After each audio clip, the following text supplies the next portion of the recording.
প্রথম ধরনে হলো সরিষার খৈল 20 কেজি, তারপর গমের ভুসি 20 কেজি, কত হলো 40 কেজি।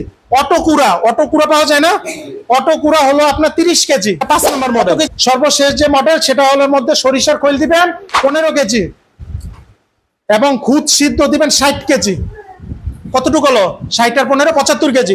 বাকি 25 কেজি দিবেন আপনার পিলেট খাবার। জুপ্লাংটন হলো কি আপনার কাতল, ব্রিগেড, এগুলো প্রিয় খাবার। আমরা তো কাতলকে গুরুত্ব দিচ্ছি না।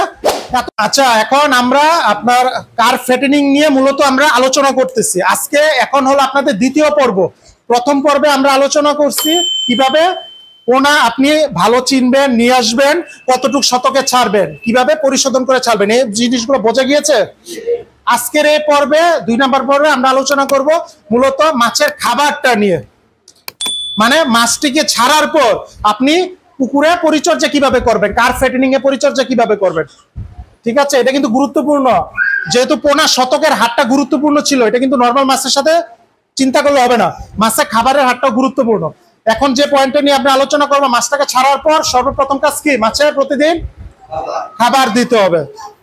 মাছের কি খাবার দিতে হবে। এখন আমরা মাছটা ছাড়তেছি যেহেতু বড় সাইজের মাছের মিনিমাম 500 গ্রাম, মিনিমাম 2 কেজি, 1 কেজি আমরা ছাড়তেছি। এটাকে আপনাকে খাবার দিতে হবে 3% আরে আপনি শুরু করবেন। 3% বডি ওয়েটের 3% আরে। ধরেন আপনি 100 কেজি মাছ আপনি পুকুরে ছাড়ছেন, 3% মানে কতটুকু 3 কেজি। 3 কেজি, ঠিক আছে, 3 কেজি হলে আপনারা খাবারটা শুরু করবেন। 1 কেজি নিচে ওজনের যে মাছগুলোকে চাইবেন ওই মাছগুলোর জন্য আপনাকে খাবার দিবেন 3% হারে। বোঝা গেছে, 3% হারে। তারপর হলো আপনার যখন আপনার 2 কেজি, ঠিক আছে, বা 3 কেজি হয়ে যাবে, 2 কেজির উপরে হয়ে যাবে, তখন আপনাকে নিয়ে নেবেন 2.5%। যখন আপনাকে 3 কেজি 4 কেজি হয়ে যাবে তখন দিবেন 2%। যখন 5 কেজির উপর হয়ে যাবে তখন আপনি দিবেন বডি ওয়েটে 1.5% আরে। 1.5%ই শেষ করবেন। বোঝা গেছে। তার মানে যখন আপনি 500 গ্রাম ওজনের মাছ ছাড়বেন, 500 গ্রাম ওজনের 100 কেজি মাছ ছাড়ছেন, আপনি দিবেন 3% আরে খাবার। 3 কেজি আরে মানে 3 থেকে 2%, 1.5% আপনি খাবারটাকে নামাবেন। যখন আমরা ছোট মাছ ছাড়ি তখন কিন্তু আমরা খাবার পার্সেন্টের বেশি পার্সেন্ট হারে কিন্তু দিতে হয়। যেহেতু আমরা বড় মাছ ছাড়তেছি এখন আপনাকে 3% হারে। এখন খাবার আপনি প্রতিদিন কয় বেলা করে দিবেন, 2 বেলা করে। অবশ্যই ভালো প্রোডাকশন যদি পেতে চান অবশ্যই সকালে দিবেন এবং বিকালে দিবেন। ঠিক আছে, সকালে দিবেন হলো 9টা থেকে 10টার মাঝে, বিকালে দিবেন 4টা থেকে 5টার মাঝে। অবশ্যই আপনি খাবার দিবেন। এবং খাবার বিভিন্ন ধরনের আছে বাজারে কেনা রেডি ফিড।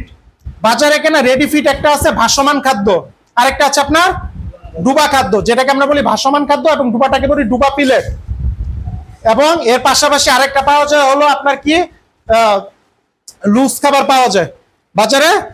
লুজ খাবার কিছু ডাইস যেটা বলি সেটা পাওয়া যায়। এবং আরেকটা হলো আপনার নিজের হাতে তৈরি বানানো খাদ্য। অনেকে হাতে তৈরি খাদ্য বানায় না, হাতে তৈরি বানানো খাদ্য। এখন আপনি যে কার্প মাছ খাওয়াচ্ছে, কার্প মাছটিকে দিচ্ছেন, কার্প মাছের প্রোটিন চাহিদা আপনাকে জানতে হবে। আপনি যে ছোট বাচ্চাকে যখন আপনি খাওয়ান বাচ্চাটাকে, তখন তো তাকে কি পুষ্টিকর খাবার দেন না? এখন আপনি তো এত পুষ্টিকর খাবার খান না, বাচ্চাটাকে যতটুক দেন আপনি এত। বাচ্চাটাকে বলে সপ্তাহে 2 দিন বা 3 দিন খিচুড়ি খাওয়াতে, ডিম খাওয়াতে, কিন্তু আপনার বড় হয়ে গেলে কি যখন 40 বছর ঊর্ধ্বে চলে যায় তখন কি বলে প্রোটিন চাহিদা কমে ফেলতে, মাছ মাংস কমে ফেলতে খাওয়া, ঠিক না? এখন মাছটাকে যখন আপনি দিবেন প্রত্যেকটা মাছের সাইজ অনুযায়ী হলো আপনার কি প্রোটিন চাহিদা রয়েছে। যখন আপনি 500 গ্রাম ওজনের মাছটাকে ছাড়বেন তখন তার প্রোটিন চাহিদা হলো 22 থেকে 24%। 22 থেকে 24% বা 25% আমিষ সমৃদ্ধ আপনাকে খাবার দিতে হবে। এখন আপনি বাইরে থেকে যখন প্লেট খাবারটা নেবেন তখন তো বস্তার গায়ে সেটা লেখা থাকবে, ওরা এভাবেই তৈরি করবে। কিন্তু যখন আপনি হাতে তৈরি খাবার বানাবেন তখন তো সেই অনুযায়ী আপনাকে খাবারটা বানাতে হবে। এই বানানোর জন্য আমি আজকে 6টা ধরন বলবো। 6টা কি বলছি ধরন বলবো। আপনি হলো 100 কেজি খাবার কি কি উপাদান দিয়ে বানালে এই 22 থেকে 24% আপনি প্রোটিনটা বানাবেন। এটা আমরা সব থেকে বেশি ভুল করে থাকি। আমরা খাবার ঠিকই বানাই, তৈরি করে, কিন্তু প্রোটিন চাইতে ঠিক না করার কারণে আমাদের কি হয়, মাছটা খাবার অনুযায়ী বড় হয় না। মাছটাকে বড় করার জন্য আপনাকে সঠিক আমিষ বা প্রোটিন দিতে হবে। এখন আমি 6টা মডেল বলবো, কারণ বিভিন্ন উপাদান তো আপনার আশেপাশে তো সব উপাদান পাওয়া যাবে না। কোন কোন মডেল কোন কোন উপাদান দিয়ে তৈরি করলে খাবারটা ঠিক হবে 6টা। প্রথম যে মডেল সেটা শুনেন, সেটা হলো আপনার সরিষার খৈল। সরিষার খৈল 20 কেজি আপনার আশেপাশে যে জিনিসটা পাওয়া যায় সেটার উপর ভিত্তি করে এই 22% প্রোটিন আপনি কিভাবে পাবেন। প্রথম ধরনে হলো সরিষার খৈল 20 কেজি, তারপর গমের ভুসি 20 কেজি, কত হলো 40 কেজি। অটোকুড়া পাওয়া যায় না, অটোকুড়া হলো আপনার 30 কেজি, কত কেজি হলো 70 কেজি। তারপর আপনার ভুট্টার গুঁড়া, ভুট্টাটাকে কি গুঁড়া করতে হবে, ভুট্টার গুঁড়া হলো আপনার 10 কেজি, কয় কেজি হলো 80। এবং DORB, de oil rice brand বাজার কিনতে পাওয়া যায়, দেখবেন বস্তার গায়ে লেখা থাকে, একটা আছে রাইস ব্র্যান্ড অয়েল কিনতে পাওয়া যায় না, একটা আছে ছোট ছোট বস্তাকে DORB, de oil rice brand, তেল ছাড়া যে রাইস ব্র্যান্ড, এটা দিবে 10 কেজি, কতটুকু হলো 90 কেজি। এবং বাকি 10 কেজি দিবেন একটা প্রাণীজ উপাদান, শুটকির গুঁড়া। শুটকিটা কি আপনাকে মানে এটা হলো আপনার প্রাণীজ প্রোটিন দেবে, বাকিগুলো কি উদ্ভিজ্জ, সরিষার দানা এগুলো কি উদ্ভিজ্জার জিনিস, ঠিক না? আর শুটকিটা কি প্রাণীজ, এটা দিবেন 10 কেজি। এটা প্রথম ধরনটা বুঝতে পারছেন, 100 কেজি। প্রথম আবার একটু বলি রিপিট, প্রথম সরিষার খৈল দিবেন 20 কেজি, গমের ভুসি 20 কেজি, অটো গুঁড়া 30 কেজি, ভুট্টার গুঁড়া 10 কেজি, ডিওআরবি 10 কেজি এবং শুটকির গুঁড়া ডিওআরবি, ডিওএল রাইস ব্র্যান্ড। এটা হলো রাইস ব্র্যান্ড কিনতে পাওয়া যায়। রাইস ব্র্যান্ড হলো আপনি যে চালগুলা, আপনার যে মোটা চালগুলো আছে না, মোটা চালগুলা মিলের মধ্যে বিভিন্ন পালিশ করে না, যখন মোটা চালটা প্রথম যে অবস্থা উপরের যে অংশটা ফালাই দেয় না, এটা মূলত রাইস ব্র্যান্ড। কারণ চালের কেটে কেটে কেটে কেটে তো আপনি চিকন করেন, কয়েকবার কিন্তু কেটে হয়, এগুলো বাজারে বস্তা দেখলে পাওয়া যায় রাইস ব্র্যান্ড ডিওআরবি। কিন্তু ভালো মানের নিতে হবে আপনাকে অবশ্যই। এই 22% 23% যদি পাটে হয়, এই সরিষার খৈল আপনাকে এখন তো বিভিন্ন কোয়ালিটি আছে, কিন্তু আছে না, কোয়ালিটি অনুযায়ী আপনাকে ভালো মানের সংগ্রহ করতে হবে। ভালো মানের সংগ্রহ, যেমন সরিষার খৈলের মধ্যে আপনি প্রোটিন পাবেন প্রায়, ভালো মানের যদি পান 32 থেকে 33% প্রোটিন, যেটাই নেন ডিওআরবিও যদি নেন, সরিষার খৈল আপনাকে ভালো জায়গা থেকে সংগ্রহ করতে হবে। এটা হলো আপনার 6 থেকে 7টা উপাদান মিক্সড করে আপনি কি একটা ধরন বললাম।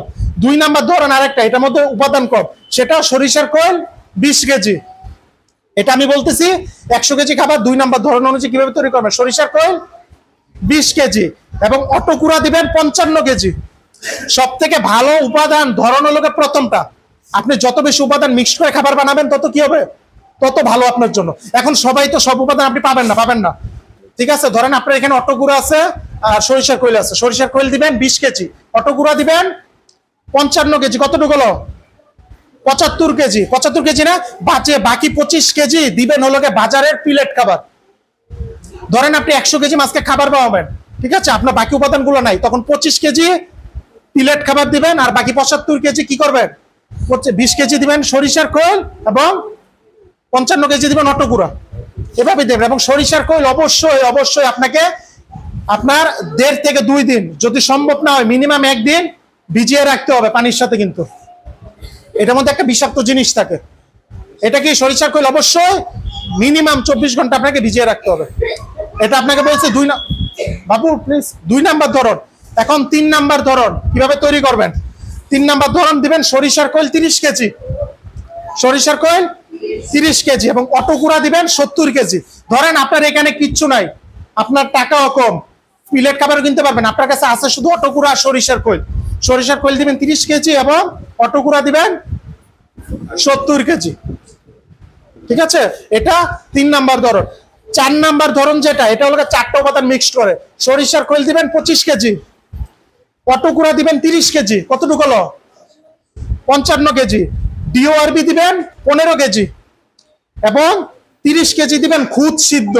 খুদ পাওয়া যায় না, ভাতের খুদ, হ্যাঁ, খুদ সিদ্ধ দিবেন কতটুকু 30 কেজি। এটা হলো 100 কেজি। মানে এই ধরনগুলো ভিন্ন কেন, আপনার উপাদান যা আছে সে অনুযায়ী আপনি কিভাবে তৈরি করবেন। ধরেন আপনার এখানে খুদ পাওয়া যায়, খুদ আছে, ঠিক আছে, তখন খুদটাও ব্যবহার করতে পারেন আপনি, ঠিক আছে। এটা হলো কয় নাম্বার ধরন, 5 নাম্বার। এটা 5 নাম্বার মডেল। সর্বশেষ যে মডেল সেটা হলো মধ্যে সরিষার খৈল দিবেন 15 কেজি এবং খুদ সিদ্ধ দিবেন 60 কেজি, কতটুকু হলো 60 আর 15 75 কেজি। বাকি 25 কেজি দিবেন আপনার প্লেট খাবার, বাকি 25 কেজি প্লেট খাবার। এই কয়টা মডেল হলো, 6টা মডেল। এখন আপনি আপনার সুবিধা মতো যে কোনো একটা মডেল ব্যবহার করবেন। সব থেকে উত্তম মডেল হলো কি 1 নাম্বার মডেলটা, যেটার মধ্যে আমরা প্রায় 6 থেকে 7টা উপাদান মিক্সড করছি, এটা হলো সব থেকে ভালো। এখন ধরেন আপনার কাছে নাই, এখন তো কিছু করার নাই, তখন বাকিগুলো আপনি ব্যবহার করতে পারবেন। এটা যদি করেন, এবং উপাদানগুলো অবশ্যই আপনাকে ভালো মানের সংগ্রহ করতে হবে, অবশ্যই আপনাকে অ্যাকচুয়াল ভালো মানের সংগ্রহ করতে হবে। এখন আমার এই খাদ্যের উপাদানের মিক্সড, এটা কিন্তু অনেক ইম্পর্টেন্ট, এটা বোঝা গেছে সবার? আচ্ছা, এখন আমরা খাদ্যটা তৈরি করলাম, এখন কি খাবার দিতে হবে, প্রয়োগ করতে হবে। প্রয়োগের পদ্ধতি রয়েছে, যেহেতু আমরা কার্ব ফ্যাটেনিং নিয়ে আলোচনা করতেছি, এটার মধ্যে ছোট ছোট অনেক ভুলই আপনাকে লস করার জন্য যথেষ্ট। ঠিক আছে, আপনি যদি ছোটখাটো ভুলই আপনার জন্য লস করার জন্য যথেষ্ট, এর জন্য জেনে শুনে ভুল করা যাবে না। খাদ্য প্রয়োগ কিভাবে করবেন? আচ্ছা, এখন যেহেতু আপনার পুকুরটা অনেক বড়, বিশাল বড় পুকুর, ধরেন 3 একর একটা পুকুর, 3 একর পুকুরের মধ্যে একটা জায়গায় খাবার দিলে হবে? হ্যাঁ, কয়েকটা জায়গায় আপনাকে, ধরেন মনে করেন 4 থেকে 5টা জায়গায় আপনি সিলেক্ট করতে হবে কোথায় কোথায় আপনি খাবারটা দিবেন। সব মাঝে 4 থেকে 5টা জায়গায় আপনাকে সিলেক্ট করতে হবে। তারপর হলো আপনি খাবার দেওয়ার, আপনি দিলেন আজকে খাবার 3% আরে দিলেন। এখন আপনি দেখবেন যে খাবার, আপনি যদি ভাসা খাবার দেন, খাবারটা দেখবেন যে খাবারটা 1 ঘন্টা পর, সাধারণত মাছ খাবার দেয় 1 ঘন্টার মধ্যেই খেয়ে ফেলে। মাছের যদি খিদা লাগে 20-25 মিনিটে খেয়ে ফেলবে। আপনি 1 ঘন্টা দেখবেন, অবজার্ভ করবেন, তারপরে দেখতেছেন না খাবার কিছু ভাসা খাবার বেশি আছে, তার মানে কি এগুলো বুঝবেন এগুলো আমার বেশি হয়েছে, পরের দিন ওই অংশটুকু কমিয়ে দিবেন। প্রথমে ডুবা খাবার দিলে তো আপনি বুঝবেন না, ডুবা খাবার তো তলে চলে যাবে। প্রথমে একটু ভাসা খাবার দিয়ে আপনি বুঝবেন যে আপনি 100 কেজি ভাজা খাবার দিলেন, তাহলে কি এটাকে আন্দাজ করার জন্য আপনি 100 কেজি খাবার দিলেন, ধরেন 20 কেজি খাবার পড়ে আছে, তার মানে কি মাছের চাহিদা কতটুকু? 80 কেজি। পরের দিন আপনি ডুবা খাবার ভাসা খাবার মিলিয়ে দেন 80 কেজি। কিন্তু প্রথম দিন যে 100 কেজি আপনি যে ডুবা খাবার দিলেন, ডুবা খাবার দিলে আপনি বুঝবেন মাছ তো তলে চলে যাবে। মাছ যদি খাবার না খায় আপনি তো বুঝবেন না, যদি না বুঝেন কি হবে, এই খাবারগুলো নষ্ট হবে। 3 নাম্বার পয়েন্ট যেটা বলতেছি সেটা হলো, আপনি খাবার যে দিবেন বড় পুকুরে, এখন রাজশাহী বিভাগের যারা, ওরা কিন্তু খাবার দেওয়ার ক্ষেত্রে আপনার খাদ্য দানি ব্যবহার করে, আপনি দেখেন কিনা খাদ্য দানি। কারণ খাবারটা যখন আপনি দিয়ে দিবেন ডুবা খাবারটা, তখন তো এগুলো অনেক কিছু আপনার তলে চলে যাবে, নষ্ট হবে। আপনি যদি ডুবা খাবারটা, ভাসা খাবারের ক্ষেত্রে তো খাদ্য দানি দরকার নাই, এটা তো আপনি বুঝবেন, কিন্তু ডুবা খাবারে তো আপনি বুঝবেন না, লুজ খাবারে তো বুঝবেন না, ডুবন্ত প্লেট খাবারে বুঝবেন না। রাজশাহী বিভাগের ওরা কি করে, ওরা আপনার দেখবেন বড় সিমেন্টের নৌকা, ছোট নৌকা খাবার ব্যবহার করে, খাদ্য দানি বলে। ওরা খাদ্য দানিতে ওরা কি করে, প্রতি বিঘার জন্য সাধারণত একটা করে বের করে ইউজ করে, খাদ্য দানির মধ্যে তারা খাবারটা দেয়। ঠিক আছে, খাদ্য দানিতে তারা কি করে, খাবারটা দেয়। এখন দেখেন, আমরা কিন্তু আজকে আলোচনা করতেছি কার্ব ফ্যাটেনিং নিয়ে। কার্ব ফ্যাটেনিং এ আমি বলছি 2টা মাছকে আমরা বেশি গুরুত্ব দিচ্ছি। কোন 2টা মাছ? রুই আর কাতল। এখন রুই মাছ কোথায় থাকে? পুকুরের মাঝে। কাতল কোথায় থাকে? উপরে। এখন একটা জিনিস চিন্তা করেন, আপনি যদি এত টাকা ব্যবহার করতেছেন, আপনি যদি ডুবা খাবারটা দেন, ডুবা খাবারটা তো আস্তে আস্তে চলে যাবে। এটা তো রুই মাছ তো তল থেকে কিন্তু খাবার খাবে না, তলের খাবারটা কায় খাবে? মৃগেল বন্য মাছ খাবে। এখন আপনাকে তো রুই মাছও করতে হবে, তার মানে খাদ্য দানিতে যদি আপনি খাবারটা দেন এবং একটা রশির সাথে যদি মাঝে, পুকুরের মাঝে যদি দিয়ে রাখেন, রশির সাথে ঝুলিয়ে পুকুরের মাঝে যদি ঝুলিয়ে রাখেন 4-5টা, তখন কি হবে, এগুলোতে রুই মাছ খেতে স্বাচ্ছন্দ্য ফিল করে, রুই মাছ খেতে পাবে। এবং দেখা যায় কি আপনার কাতল মাছও সেখান থেকে গিয়ে খায়। তার মানে খাবারটা কি হচ্ছে, খাদ্য দানিতে খাবার ব্যবহার করলে কি হবে, খাবারটা আপনি 1 ঘন্টা পর খাদ্য দানিটা যদি তুলে ফেলেন, আপনি বুঝতেছেন আপনার অবশিষ্ট কোনো খাবার আছে কিনা, খাবারটা আপনার নষ্ট হলো না, রুই মাছও খাবারটা খেতে পারলো এবং নিচ থেকে মৃগেল মাছ তারা সব খেতে পারবে। এর জন্য ওরা আপনার খাদ্য দানিটা ব্যবহার করে থাকে। আরেকটা হলো আপনার আরেকটা পদ্ধতি আছে, সেটাও করে থাকে অনেকে, বস্তায় খাবারটা ঝুলিয়ে রাখে। বস্তার মধ্যে খাবার দিয়ে, বস্তার মধ্যে কয়েকটা ফুটা করে দেয়, ফুটা করে খাদ্যটা ঝুলিয়ে রাখে। তখন কি হয়, বস্তা থেকে মাছগুলো খাবার নিয়ে, মানে এগুলা কেন ব্যবহার করতেছে, যাতে খাবারটা আপনার ব্যবহার হয়, নষ্ট না হয়। আমরা মাছ চাষে লস করি কেন জানেন, এই অপচয়গুলো করি দেখে। তার মানে খাবার দেওয়ার পদ্ধতি 2টা, আপনার খালি হাতে এভাবে দিতে পারেন, আরেকটা হলো খাদ্য দানি ব্যবহার, আরেকটা বস্তায় ব্যবহার। এখন দেখেন, ভাসমান খাদ্য অনেকে প্রয়োগ করে থাকে বাজারে। আবার যে খাবারগুলো কিনতে পাওয়া যায়, এর মধ্যে ভাসা খাবারের কিন্তু দাম বেশি, প্রায় 70 টাকার উপরে ভাসা খাবারের দাম বেশি। ডুবা খাবারের দাম 60 টাকার মতো, কেজিতে 10 টাকা ডিফারেন্স। ঠিক আছে, এখন ভাসা খাবার দিলে কি হয়, রুই মাছের একটু গ্রোথটা ভালো হয়। আপনি সারাদিনে চেষ্টা করবেন অর্ধেক ডুবা খাবার, অর্ধেক ভাসা খাবার দিবে। এখন ভাসা খাবার যে দিচ্ছেন, ভাসা খাবার আপনি পুকুরে যদি সব জায়গায় ছিটিয়ে দেন, তখন কি হবে, কিছুক্ষণ পর আস্তে আস্তে দেখেন সেগুলা যদি না খায়, বা এগুলো ছড়ায় কি করে, কিনারে চলে যায়, কিনারে চলে যায় না মাছ, সেগুলা খেতে একটু দৌড়াদৌড়ি করতে, ছোটাছুটি করতে, অনেক কষ্ট করতে হয়, ঠিক কিনা? এর জন্য হলো গিয়ে আপনি পুকুরের মাঝে যদি বাসা খাবার দেন, একটা নেটিং দিয়ে বড় একটা করে রাখলেন, নেট করে রাখলেন বা বাঁশ দিয়ে রাখলেন, সেটার মাঝে আপনি কি দিলেন, বাসা খাবারটা দিলেন। তো আপনার পুকুর হলো গিয়ে 3 একর, 3 একরের মাঝে মাঝের 50 শতক জায়গায় আপনি নেটিং করে দিলেন। আচ্ছা, তার মানে আপনি এই যে খাদ্য দেন এটা বুঝতে পারছেন। এখন কি কি সতর্কতা আপনি অবলম্বন করবেন খাদ্য প্রয়োগে। এখন দেখেন আমাদের কিন্তু আবহাওয়া প্রতিনিয়ত চেঞ্জ হচ্ছে। এখন আপনি খাবার যে দিবেন মেঘলা আবহাওয়ায়, যখন অধিক বৃষ্টিপাত হবে বা নিম্নচাপ থাকবে, তখন খাবারটা একটু বন্ধ রাখবেন, বুঝবেন অবস্থাটা কি, ঠিক আছে? খাবারটা একটু বন্ধ রাখবেন, বুঝবেন সাধারণত এরকম যে আবহাওয়া হচ্ছে, বৃষ্টির সময় একটু অফ রেখে বৃষ্টিটা যখন কমবে তখন খাবারটা দিবেন, এবং খাবারটা একটু পরিমাণে কম দিবেন, কম দিয়ে দেখবেন যে মাছটা খাচ্ছে কিনা।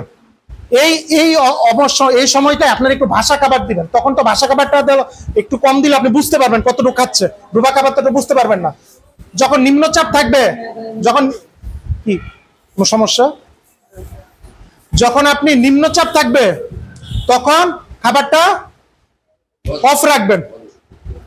কয়েকদিন আগে অত্যাধিক গরম গেছে না, অনেক গরম গেছে না, তখন একটু বুঝে শুনে আপনাকে খাবারটা দিতে হবে। এই সতর্কতাগুলো আপনাকে অবলম্বন করতে হবে। সতর্কতা যদি অবলম্বন না করেন, এই খাবারগুলো খাবার মাছ কিন্তু পানির মধ্যে থাকে। মনে রাখতে হবে আমাদের খাদ্য গ্রহণের এবং মাছের খাদ্য গ্রহণের হারের মধ্যে অনেক পার্থক্য আছে। পানি, তাপমাত্রা, অক্সিজেন এগুলো যদি কমে যায়, ফল করে মাছ খাবার খায় না। শীতকালে দেখেন মাছ কিন্তু খাবার খাওয়া কমায় দেয়। আমরা কি বন্ধ রাখি? বন্ধ রাখি না, মাছ কিন্তু কমিয়ে দেয়। কারণ মাছের টেম্পারেচার পরিবেশের তাপমাত্রার সাথে এগুলো, পরিবেশের তাপমাত্রা যদি কমে যায় মাছের শরীরের তাপমাত্রা কমে যায়, খাইতে চায় না। এই যে জিনিসগুলো বুঝে শুনে আপনাকে সতর্ক থাকতে হবে। আচ্ছা, আরেকটা বিষয় আমি যেটা প্রথমে আলোচনা করি না, আপনাদের খেয়াল আছে কিনা, সার প্রয়োগ পুকুর প্রস্তুতিতে বলছিলাম না, পরে বলবো। চুনের পরিমাণটা বলছিলাম, সারের পরিমাণটা বলছিলাম, বলি নাই। এই যে এখন আমি আলোচনা করবো আপনাকে সার প্রয়োগ।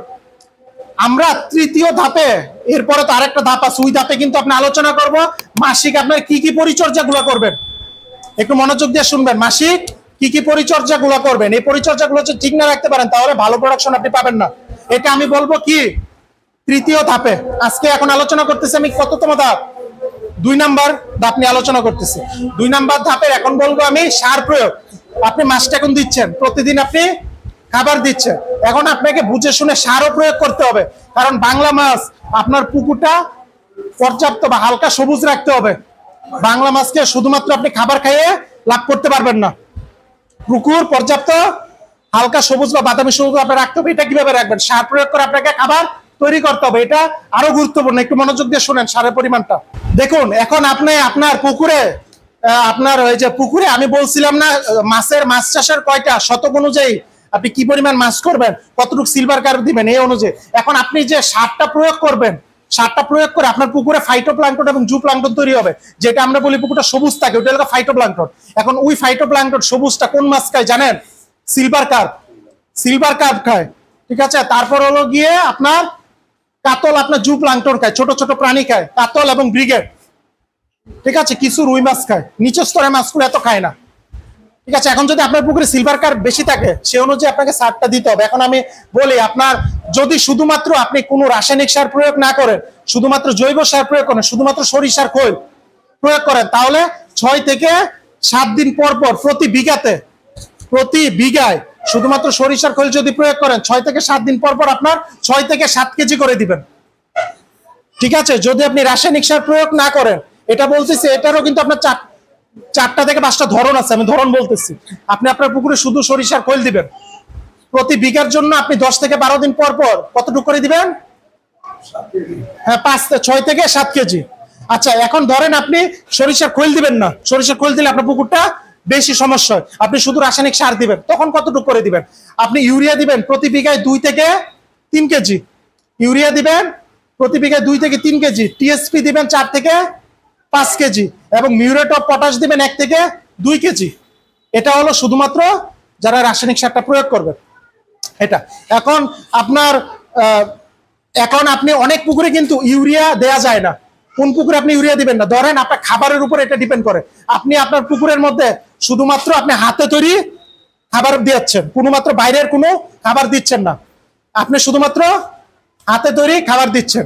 এখন হাতে তৈরি যদি আপনি খাবার দেন, ওই পুকুরের মধ্যে আপনি ইউরিয়া দিবেন না এত সহজে, কারণ ইউরিয়া হলো কি আপনার পুকুরে নাইট্রোজেন দিবে, ঠিক আছে? এখন অধিক নাইট্রোজেন যদি আপনার পুকুরে হয়, তাহলে কি হবে? ফাইটোপ্লাঙ্কটন ব্লুম হয়ে যাবে, অতিরিক্ত ফাইটোপ্লাঙ্কটন তৈরি হয়ে যাবে, মাছের ক্ষতি হবে। আপনি যদি হাতে তৈরি খাবার বানান, তখন সেখানে কি দিবেন না, ইউরিয়াটা দিবেন না, শুধু টিএসপিটা দিবেন। টিএসপি দিবেন 10 থেকে 12 দিন পর পর, 10 থেকে 12 দিন পর পর, প্রতি বিঘায় 6 থেকে 7 কেজি করে। এটা কোন পুকুরে দিবেন? যে পুকুরে আপনি হাতে তৈরি খাবার বানাবেন। এখন ধরেন আপনি আপনার পুকুরে বাইরের পিলেট খাবার দিচ্ছেন, বাইরে থেকে কেনা খাবার দিচ্ছেন, বাইরে কেনা খাবার যদি দেন, আপনি ইউরিয়া তখন দিবেন, কিন্তু ইউরিয়াটা কম দিবেন। বুঝতে পারছেন? ইউরিয়াটা কম দিবেন, ঠিক আছে? ইউরিয়াটা কম দিবেন, টিএসপিটা একটু বেশি দিবেন। তখন আপনি ইউরিয়া আপনার যে কতটুকু করে দিবেন, ইউরিয়া আমি যেটা বলছিলাম 2 থেকে 3 কেজি, ঠিক আছে? 10 থেকে 12, 2 থেকে 3 কেজি ইউরিয়া টিএসপি অনুযায়ী দিবেন। বোঝা যাচ্ছে? ইউরিয়াটা কোন পুকুরে দিবেন না, যে পুকুরে আপনার বাইরেতে, যেটা আপনি নিজে হাতে তৈরি খাবার বানান, 6-7টা উপাদান মিক্স করা, 6-7টা উপাদানের মধ্যে মোটামুটি নাইট্রোজেন আছে, আপনি ইউরিয়া দেওয়ার দরকার নাই। ইউরিয়া আপনার পুকুরে কি দিবেন? ইউরিয়া কি দিবে? নাইট্রোজেন দিবে। টিএসপি হলো ট্রিপল সুপার ফসফেট, আপনার পুকুরে ফসফরাস দিবে। এমপি হলো মিউরেট অফ পটাশ, আপনার পুকুরে পটাশিয়াম দিবে। সার প্রয়োগ, বোঝা যাচ্ছে? এবং সরিষার খোল যদি আপনার পুকুরে দেন, অবশ্যই কতক্ষণ আগে ভিজিয়ে রাখবেন? মিনিমাম 24 ঘন্টা, মিনিমাম 24 ঘন্টা আপনি ভিজিয়ে রাখবেন। এবং যেহেতু আমরা এই সরিষার খোলটা আপনি 10 থেকে 12 দিন পর পর দিচ্ছেন, এটা কি হিসাবে? মাছের খাবার হিসাবে দিচ্ছেন না, সার হিসাবে যেহেতু দিচ্ছেন, আপনাকে অবশ্যই এখানে আপনাকে 48 থেকে 72 ঘন্টা ভিজাইতে হবে, তাহলে আপনার সার হবে না। যখন 24 ঘন্টা ভিজিয়ে দিবেন, তখন সেটা মাছ খাবার হিসাবে গ্রহণ করে ফেলবে। আপনি যখন এটা 48 থেকে 72 ঘন্টা ভিজিয়ে দিবেন, তখন সেটা কি হবে? আপনার পুকুরে সার হিসাবে কাজ করবে, ঠিক আছে? এখন আপনার ওই যে প্রথমে যখন বলছিলাম পুকুরটা প্রস্তুত করবেন, চুন দিবেন কতটুকু করে? প্রতি শতকে 1 কেজি করে। এখন আপনি চুন দিয়ে 6 থেকে 7 দিন পর সার দিবেন। সার কতটুকু দিবেন? এই সিস্টেমে সার দিবেন। তখন আপনার সরিষার খৈল প্রতি শতকে হিসাবটা বলুন, প্রতি শতকে 500 গ্রাম, ইউরিয়া দিবেন 200 গ্রাম, 200 থেকে 250 গ্রাম, টিএসপি দিবেন 150 গ্রাম, মিউরেট অফ পটাশ দিবেন 50 থেকে 60 গ্রাম। এটা কখন দিবেন? ওই মাছ না থাকা অবস্থায় প্রথমে এইভাবে দিবেন।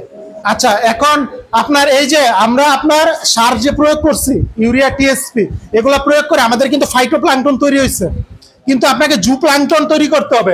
জুপ্লাঙ্কটন হলো কি আপনার কাতল, ব্রিগেড, এগুলো প্রিয় খাবার। আমরা তো কাতলকে গুরুত্ব দিচ্ছি না?